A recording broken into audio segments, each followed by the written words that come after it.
Abia. Anambra community begins new monarch selection. And also some more stories says guardian jailed 10 years for sexual assault of minor. Osun Amotekun arrest ex-convict, one other for theft. Police investigate illegal embalming of Mohbad's body. And we take a few more stories before we move on to another paper. Governors not against pay rise for workers. Nasarawa State Governor Abdullahi Sule. And finally, NCDC reports 7,842 measles, 4,266 meningitis cases. All right, from the Nation newspaper, First News editor resigns, faults apology to Gbajabiamila. EFCC arraigned Sirika, daughter, over 2.7 billion naira fraud. Thursday, Senate moved to amend 59-year-old ICANN Act. CS cautions against encroachment on NAF's lands. Navy still holding suspected oil theft vessel. Other headlines from the Nation now. Senate urges federal government to immortalize ONU. Pfizer, Kano restate commitment to research centers sustainability. Federal government commits to completing Abuja, Kaduna, Katsina, Kano highway in 2025.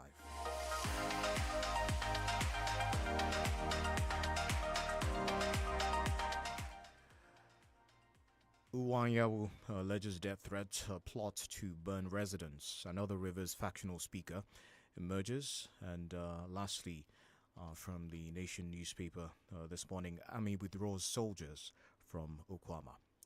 All right, we'll move over to the Guardian paper. Inflation, major determinant of living wage negotiations, says NLC. Lagos State Government approves 40% rebate on duties payment planning permit. Trade unions kick demand reversal of cybersecurity levy. Gunmen abduct 13 as kidnapping returns to FCT. Reps probe Binance executives escape as federal government dismisses bribery claim. Rivers crisis deepens. I'll take that again. Rivers crisis deepens as pro-Fubara lawmakers elect new speaker. Man bags 14 years for sexually assaulting hearing impaired boy. Beyond judiciary, public sector deserves equitable salary structure. I take some more stories from The Guardian before we move on to another paper. 17 people in police net for allegedly operating illegal bureau de change. Cybersecurity levy anti-people will resist it. This according to NANS. And this one says Egypt police probe murder of Israeli-Canadian businessman. Rivers Assembly members loyal to Fubara elects new speaker. And finally, Jimoh Ibrahim heads to court over Ondo governorship primaries. Some stories out of Inside Oyo this morning. Group condemns attack against Dari. DENIKE fingers Arapaja. Employees of Foodco in court for allegedly stealing 2 loaves of bread in Ibadan. Days after granting interview, DSS arrests former Oyo PMS chairman Lamidi Auxiliary. Pella debunks reports of snubbing power minister Adilabu at event. And lastly, Ladoja withdraws suit filed against Olubadan in council. These are some of the headlines from the papers this morning. We'll take a commercial. When we come back, we'll be delving into the analysis of the headlines. So stay with us.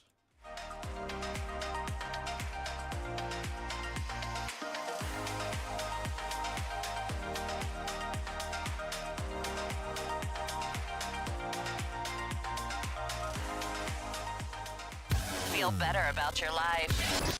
32 FM, 94.9, the antidote to depression.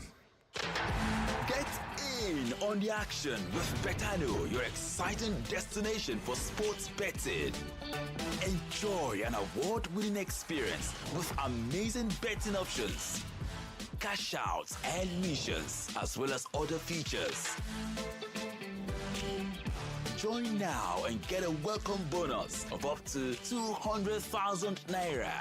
Betano.ng. The game starts now. To cook correct correct food, they always give me joy. That's now why anytime when they cook like this, I they always season them with no cubes. Come add correct vegetables inside. Ugu, tatasheo, shombo, onions. No one know they put. Now he make my pikin them, they always enjoy my cooking. Daddy, I never will. I want more. You summer all your food with correct vegetables. Come season them with no cubes for that to get delicious taste. Today, chop better. Ẹ̀yin fans mi. It's okay. Ẹ lọ sórí gbogbo ìkànnì ìbánidọ́rẹ̀ẹ́ ní 32 FM 949 fẹ̀yìn ẹ̀ It's okay. Drink down, I'll go for it. Yeah. Life na highway. Me, I just stay for my lane. Full speed ahead, oh, no limit in my way. God don't make them my back. Nourishment to give me spark. So I go shine my shine and I will go for it. Go, go. No limits, go for it. Go, go. Drink down, I'll go for it. Feel better about your life. 32 FM, 94.9, the antidote to depression.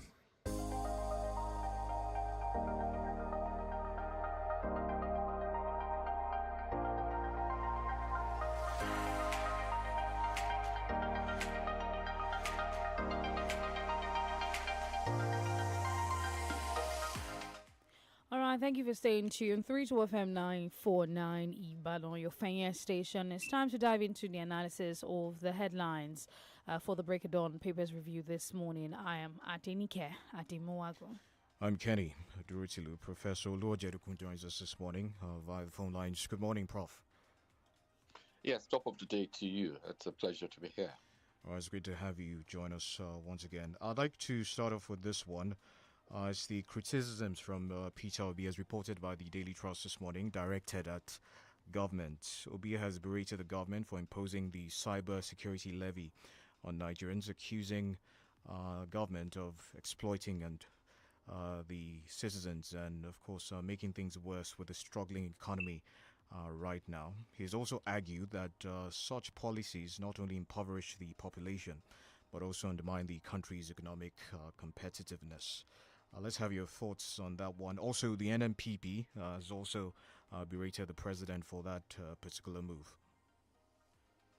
Well, before they begin to criticize the president or begin to, indicate that there's all kind of economic Armageddon on the way, I think they need to look at the enactment of the Cybercrime Prohibition Prevention Act, etc., Amendment Act 2024, and the provision of Section 44, subsection 2, subsection A of the Act, which imposes the levy.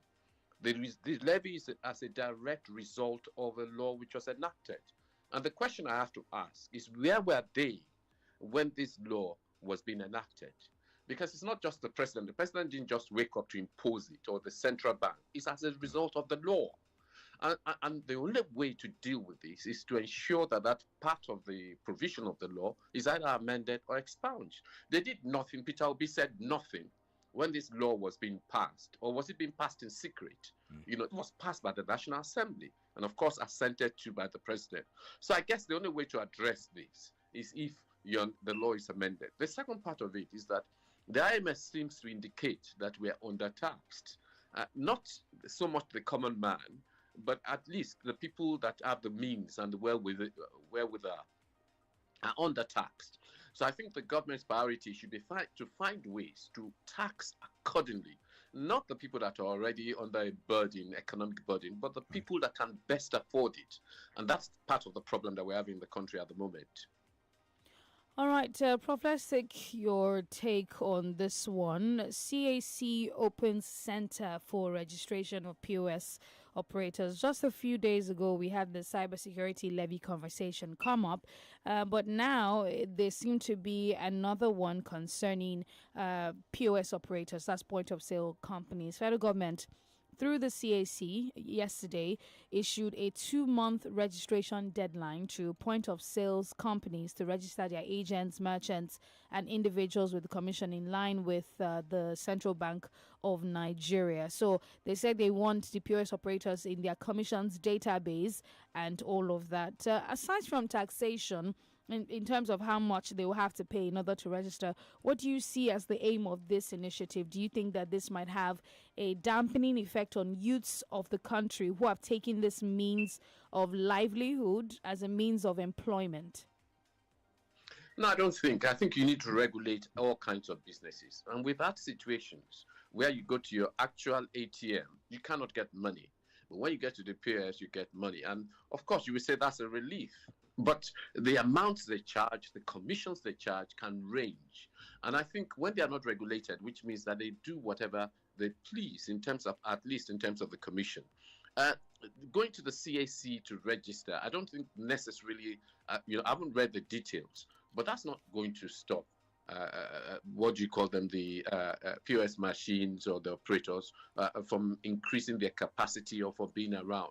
I think it just means that the government, the scope for the government to regulate them, taxes, remember that people have to pay taxes, you understand? So all those amounts of money we pay on commission, at least there will be a way of, monitoring them, for TIN and so on and so forth. So I think it's a good move in that sense. So you think that this is more about regulation? So you think that this is more about regulation and not about security?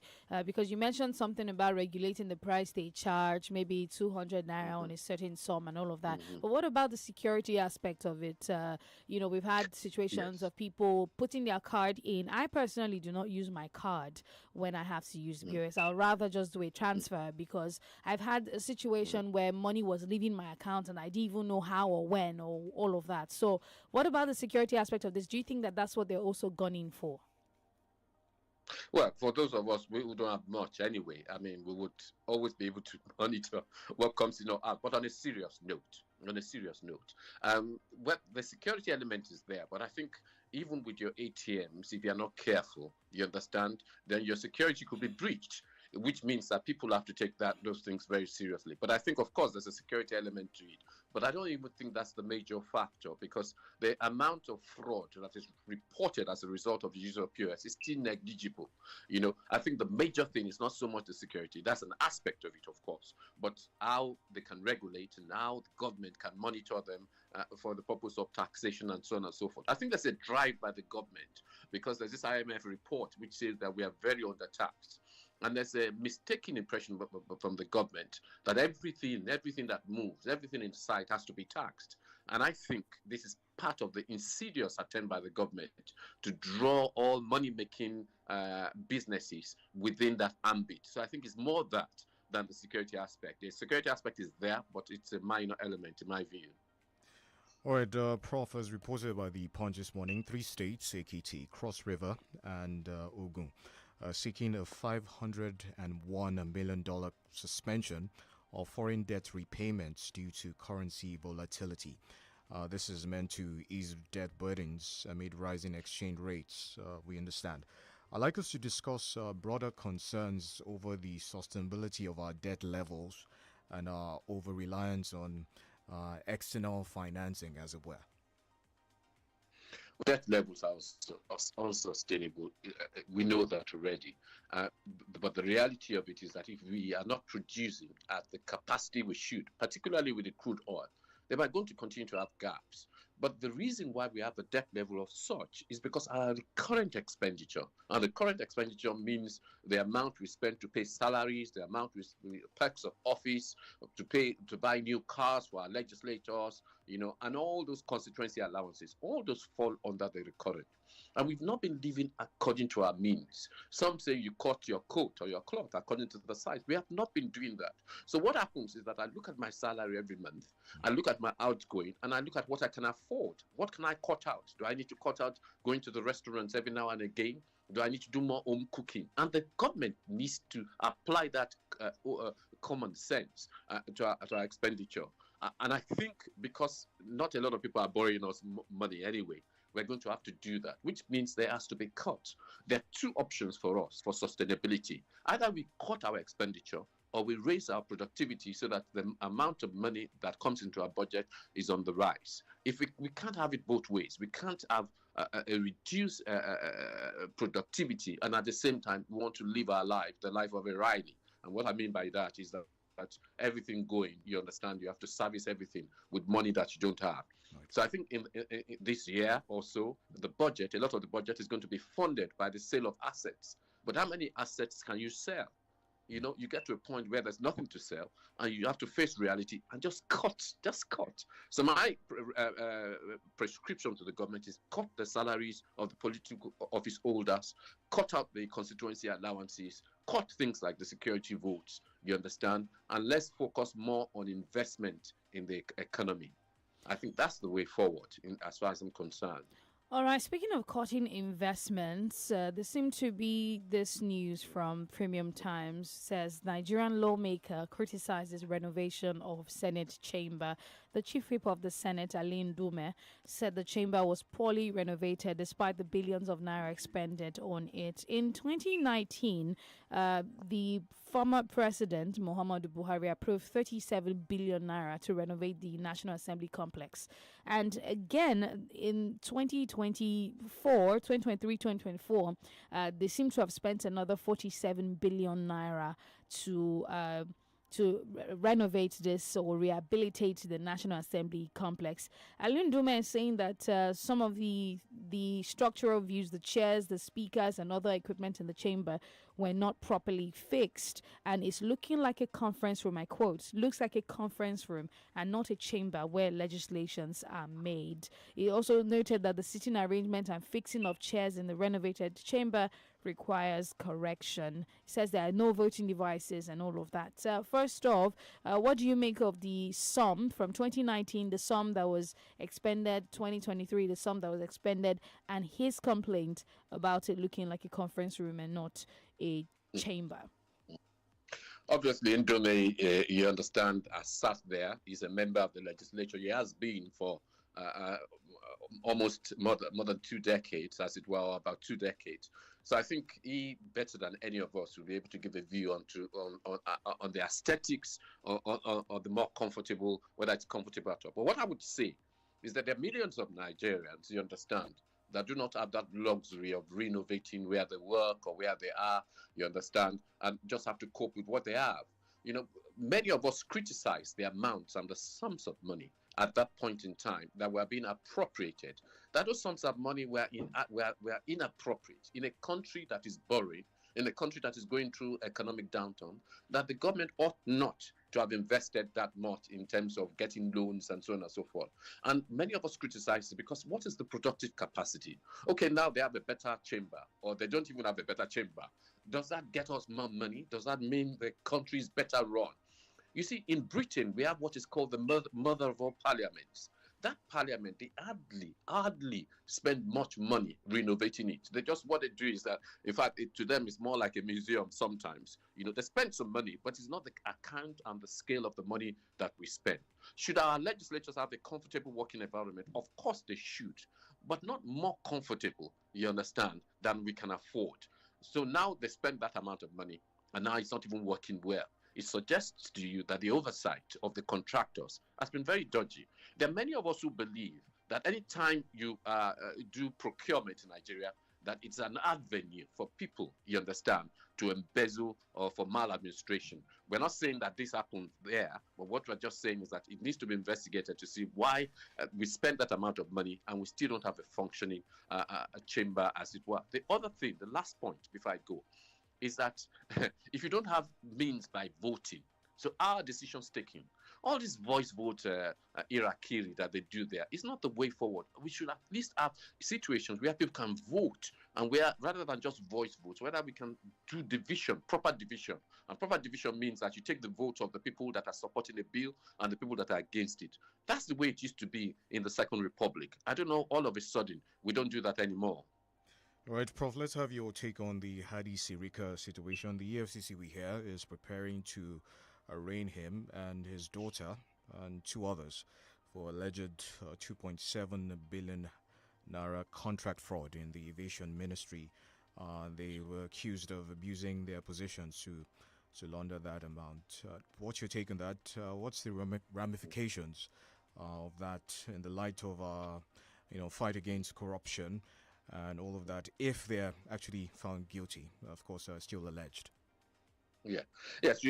Thankfully, you added that rider. at the end. They are innocent until proven guilty. But there are so many of us, social commentators, the public, who have always felt that there was something dodgy going on with the Air Nigeria and the whole of that aviation sector from that point of view. So rightfully so, they've been investigated and charges have been brought.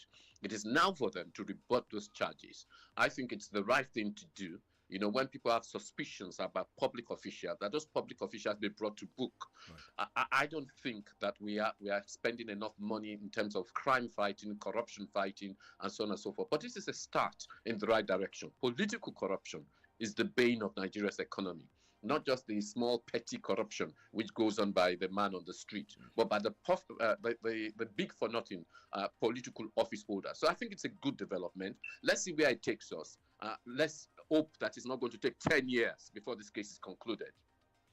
All right, quickly before we go on a commercial break, let's talk about the House of Rep calling for security presence in schools across the nation to address the worsening security situation in the country, and it's equal to the adoption of a motion of urgent public importance moved at the plenary yesterday by Billy Osawaru. Do we have enough security personnel to go around for this cause? Children, of course, should be protected. Children in school, whether tertiary or primary schools, we've had situations of school children being abducted, kidnapped, and all of that. But do you think that we can effectively, utilize or effectively implement this? Well, first and foremost, I think if we want to change the security architecture of the country, then let's have laws, let's have constitutional amendment. All these, matters or motion of urgency and so on and so forth, it's just a talking shop. Of course, we don't have enough security in our schools. Of course, we don't have enough security for those learning. But the problem, you understand, is not just coming to the floor of the house and raising it. It's fundamental restructuring of our security architecture. And we've gone over it again and again in this program, that we need to restructure the way that our security forces are, or services. And what do we mean by that? We need to begin to consider regional policing. The government is trying its best. At least they're beginning to say they need park rangers, and they've inaugurated people to deal with mining, mining police and so on and so forth. So they're moving in the right direction. So I think what the National Assembly should do, should help the government by enacting laws, you understand, or by making constitutional amendment, which makes it easier for local policing so that the people at the local level can do policing better. It's better done locally rather than from Abuja. From Abuja, you cannot dictate, control, or shape the policing of our schools or of our young persons, wherever they might be. All right, before we go on the break quickly, I'd like to take your thoughts on this one. The president's return to the country without videos or pictures, that has set tongues wagging on social media. We understand that it's the first time since his aides have not released pictures and videos of him on a return trip since he took charge of office. Is there anything to be worried about here, Prof? I hope not. I hope there's nothing to be worried about. The only thing our concern was that he secretly went away for, it appears to be secretly, you understand, but it was behind the glare of the media that he decided to spend extra days. Was it in Paris or whatever? I think they just need to be open with us and be plain. He doesn't need cameras when he's returning. We don't necessarily need that. For instance, in Senegal, do you know that in Senegal, the president has said nobody, you understand, except you have a business with him, nobody should ceremonially come and welcome him at the airport in order to save cost and in order for government efficiency. So I don't have a problem with him arriving secretly. What I have a problem is that when he decides to overstay or stay longer, then the public should be informed, because he's president of this country, not just president of a few. All right, we'll take some commercials. When we come back, we'll be opening the phone lines to take your reactions. So stay with us.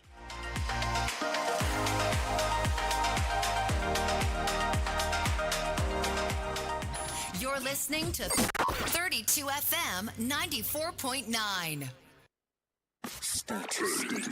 Stay tuned to 32 FM 94.9. On the action with Betano, your exciting destination for sports betting. Enjoy an award-winning experience with amazing betting options, cash outs and missions, as well as other features.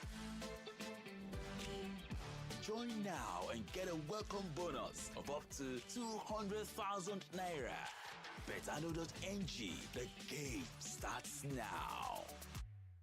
Kò bá jẹ́ 24, 29 tàbí 32 ṣáà ti fẹ̀yìn ẹ̀ pẹ̀lú wa lórí gbogbo ìkànnì ìbánidọ́rẹ̀ẹ́ kàn tẹ 32FM 949 ẹ̀yẹ̀ fẹ̀yìn ẹ̀. Drink down, don't go for it. Yeah. Life na highway. Me, I just stay for my lane. Full speed ahead, oh, no limit in my way. God don't make them my back. Nourishment to give me spark. So I go shine my shine and I will go for it. Go, go. No limits, go for it. Go, go. Drink down, don't go for it. You're listening to 32 FM 94.9.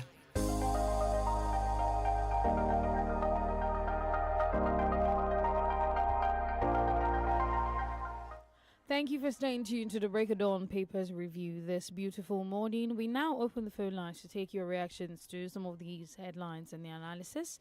0705 5949 as well as 0809 7949. Hello, good morning. Hello, good morning. Good morning. My name is Ade from UI. Actually, I did not plan to call this morning, but based on your last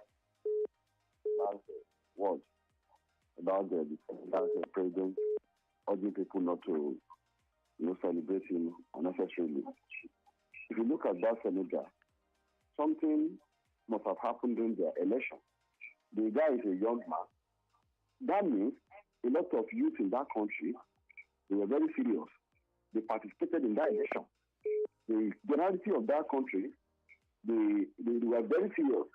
Otherwise, over there too, one Baba would have emerged, and that would have been insulting to that country. Look at I read the headline this morning now, in the particular edition, not this one. They said, Speaker overruled motion to suspend hike in cybercrime. Can you imagine? And this is how they allocated position even before the election. Oh, you go out, play form as presidential aspirant.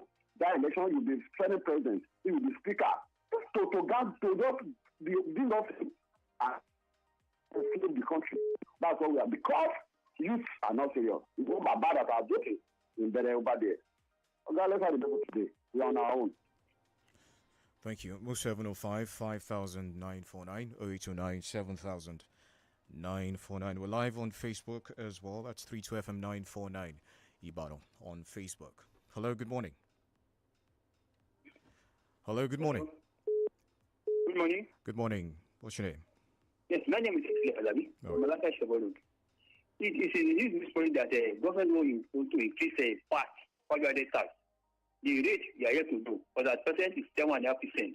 Why is it the government want to weigh down people with various form of tax? Yesterday we are talking about cyber security levy. Today another one. One time you have a wallet account and you are paying maintenance fees on it. As of today, they will deduct 7.5% on it. Now, if the fee is increased, it will affect my masses now. They say my masses and some goods are going to be accepted. There's no way we will not buy goods that are affordable. The government should look for a way of getting revenue. They should call for down or drop this senator out of rent. Secondly, on the people of Okwama, they can now give a sign of you because Nigeria Army has withdrawn their ship. They should learn a lesson from killing innocent people, either military or the civilians. So each of them will go back to their central room. Have a networking day. All right. All right, thank you very much. Raja Hafiz on Facebook says, good morning, DENIKE, Kenny, and analyst in the studio. On the issue of Fubara versus Wike, like seriously, Wike knew the powers a governor has and was in full control of his government. So it is Governor Simi Fubara that doesn't know the powers he has. That impeachment is dead on arrival. Honestly, nobody would ever take this power from him. It's better this fight stop and everyone focus on what's facing him or her. Hello, good morning. Hello, good morning. Good morning. Good morning. I'm greeting Professor 𝐃𝐈𝐒𝐿 Teacher of Law, as well as Uncle Kenya, as well as DENIKE. As a matter of fact, I am 𝐂𝐈𝐒𝐿. You see, on a platform of about 10 yesterday, we heard that President Bola Tinubu is back to Nigeria. When they are doing for their revival of their foreign business, the ability to revive and to reshape their foreign business. They said they went for economic summit. We in Nigeria are dying and crying. So for the policy of APC since 2015 killing we Nigerians on a daily basis, as Baba Tinubu back to Nigeria, he must see to it, he must see the solution, because it's as if the man refuses to listen to our crying. The man there is as if working, though he's told us that there's duty on the legacy of Baba. But we believe that they call him this Oriki Solodo there. Because each ability has to listen to Uyodua. If I is not listening to the other side of Nigeria. What I say this morning is that the policy in Nigeria has to be addressed as a matter of fact. And the other part is that the aspect of military in Tuama, or how do you call it? The energy they used to work in place. Let the Nigerian army use the energy in Kaduna. Let the Nigerian army use the energy in South I am 𝐷𝐿𝐒𝐿. That's the information. Good morning. All right. All right, thank you very much. 0705 5000 949 0809 7000 949. Hello, good morning. Good morning, DENIKE. Good morning. Can you hear me? Yes, we can hear you. Good morning. Good morning, DENIKE. Good morning, Prof. And the anchorman. My name is Toya Brown. Good morning. Yeah, thank you very much. Lawmakers in Rivers State, loyal to Governor Fubara, elect factional speaker. Of course, it's expected. Those 27 lawmakers who abandoned their seats, left and joined APC, remain, their seats remain vacant.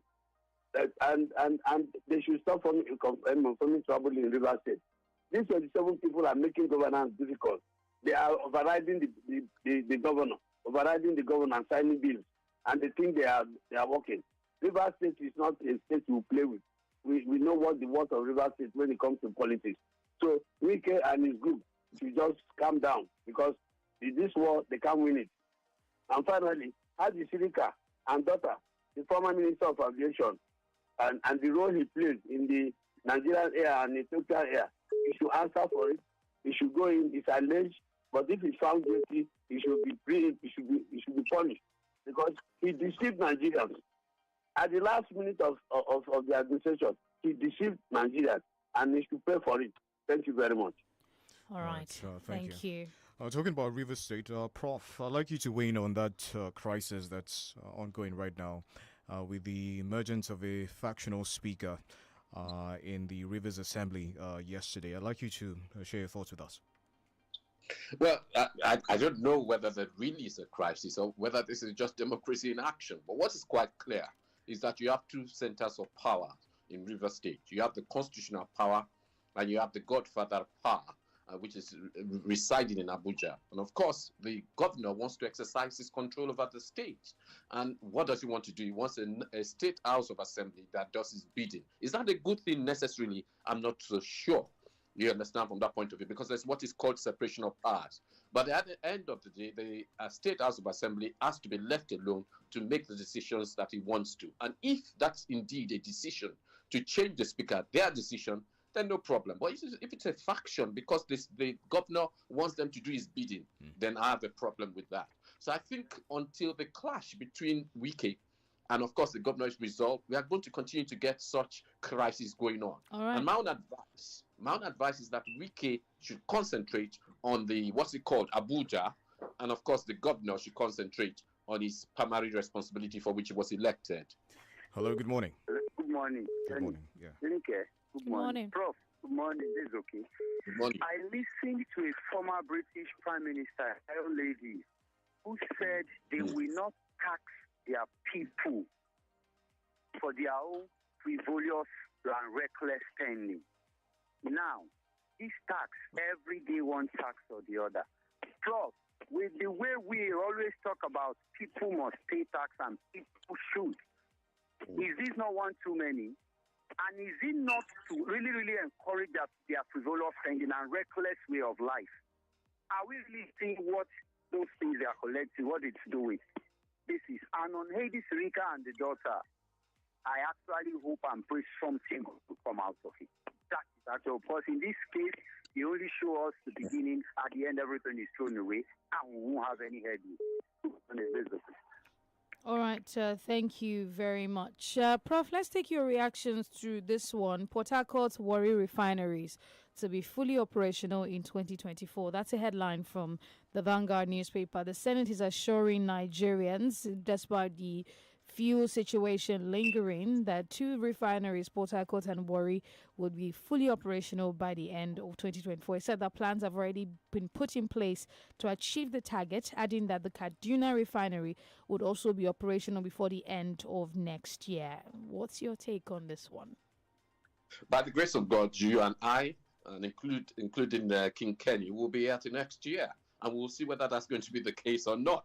But we've had so many promises. Do so I many sense some dawns. sarcasm? But yes, of course, sarcasm. So we've had so many false dawns. And let's just hope that this time it's not a false alarm or a false dawn. We need those refineries to be working. You know, some of us had suggested that these refineries, we should have flogged them. And what do I mean by flog them? We should have sold them off. You know, government has no business in refineries. But since we decided that we want refineries, then they should work. So let's hope it actually happens. And if it doesn't, heads have to roll. The problem we have in Nigeria. Good morning. This is John Olarewaju. I'm calling from Magdo. All right.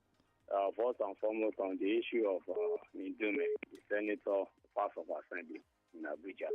I think him and his colleagues are supposed to even cover their face with shame. Because I don't understand why you will come in the public and be making that kind of statement. Because you are there, according to the analyst, you have been there for so many years. And the job of you is to oversight and to make a law. So when the construction is going on, everything is going on. So don't you oversight it?